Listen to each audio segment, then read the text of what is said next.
Welcome back to Philly Live. September is Blood Cancer Awareness Month, and I recently spoke to former Germantown Academy teacher and basketball coach Jim Fenerty about how he didn't let his diagnosis get in the way of his life. Take a look. I was kind of a thick-headed coach, an old Philly coach. I thought that the migraine headaches and all the other symptoms that came with it were part of the job. They weren't. I was teaching class.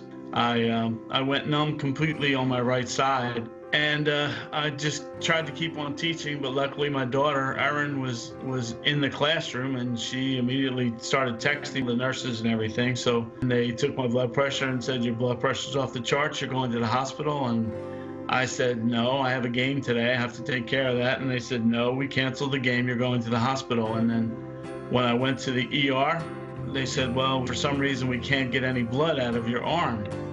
Would you mind if we have a specialist, an oncologist, hematologist who was in the hospital at that point?" He had diagnosed it right away, and he said, "You have polycythemia vera. We have to get the blood out of you."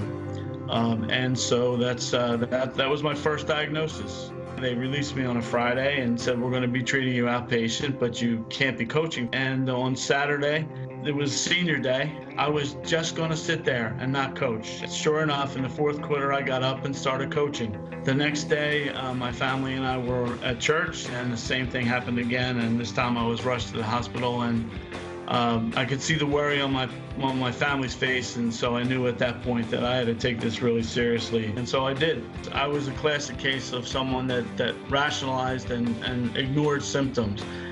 And you know, if I didn't have great people around me that made me aware of how serious this disease was, I probably wouldn't be here right now.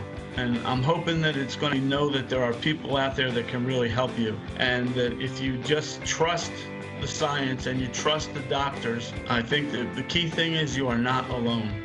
Sponsored by Incycte.